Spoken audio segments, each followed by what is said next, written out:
Hi everyone, I hope you are all doing well. In today's video I'm going to explain the present perfect. هاد الزمن هذا كنستعملوه باش نهضروا على شي حاجة وقعت في الماضي وباقا مستمرة لدابا، أي عندها علاقة بالحاضر أو الأثر ديالها باقي في الحاضر، يعني باقي كنشوفوه كاين. اوكي مهم first غادي نشوفوا structure ديال هاد tense اللي هو subject. Okay, subject plus have or has كتمشي مع she و he و have I you we they plus past participle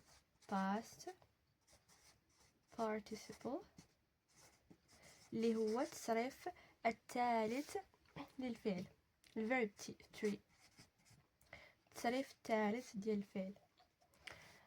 غادي نشوفوا امتى كنستعملوا هاد tense الاستعمالات ديالو. عندنا الاستعمال الاول ديالو هو اللي كنستعملوه لشي حاجه وقعت في الماضي ولكن ما قلناش امتى وقعت ديك الحاجه. For example, I have seen that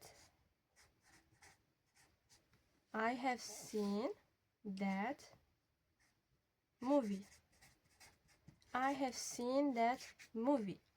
انا شفت ديك الفيلم ولكن امتى شفته؟ في هاد sentence ما بينش لينا امتى شفته، يعني ما كاينش الزمن امتى شفت انا ديك الفيلم. I have seen that movie ولكن ما عرفناش امتى. هذا هو الاستعمال ديالو الاول. ندوزو الاستعمال ديالو الثاني. الاستعمال ديالو الثاني كنستعملوه لشي حاجه، مثلا شي تجربه في الحياه، مثلا مشيتي لاوروبا، مشيتي لشي بلاصه. فمثلا have you ever been to Spain? Yeah, I have been to Spain. I have been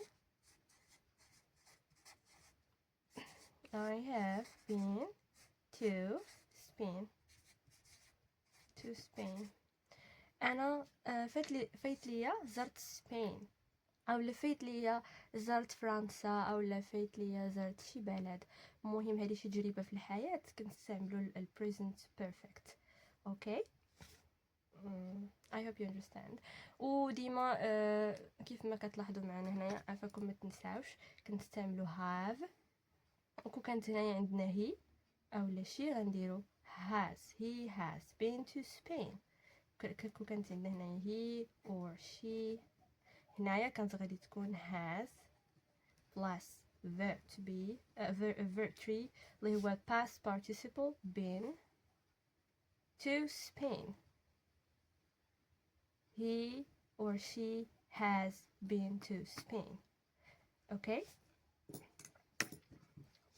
اما بالنسبه الاستعمال الثالث ديال هاد التنس هذا واللي هو كنستعملوه لشي حاجه بدات في الماضي ومازال مستمره، ديجا بدات ومازال مستمره معنا في الحاضر.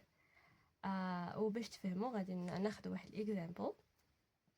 I have lived here for 5 years. I have lived here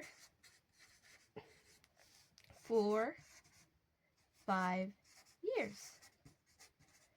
أنا عشت هنايا 5 سنين. أنا عشت هنايا 5 سنين.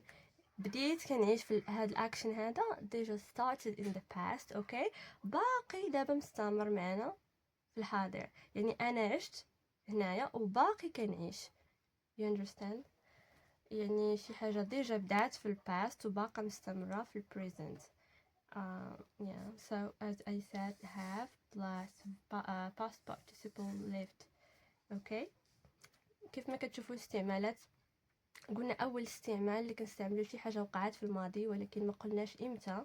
والاستعمال الثاني ديال هذا التنس هذا هو شي تجربه في الحياه. I have been to Spain. I have been to France. Anyway, I have been to Europe. هذه تجربه في الحياه. هنا كنستعملو present perfect.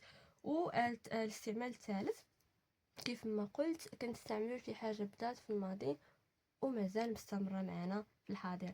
I have been lived here for 5 years. انا بديت كنعيش هنايا وباقي كنعيش هنايا لمده 5 سنين، يعني باقي انا كنعيش، الحدث باقي مستمر. ملي كيكون ديجا بدا في الماضي وباقي مستمر معنا في الحاضر فهنا كيكون present perfect. So here is the end of the video. I hope you understand. Thank you so much for watching. إلا عجبكم الفيديو فهمتوا ما تنسوش تخليو اشتراك القناة باش يوصلكم الجديد. باي باي.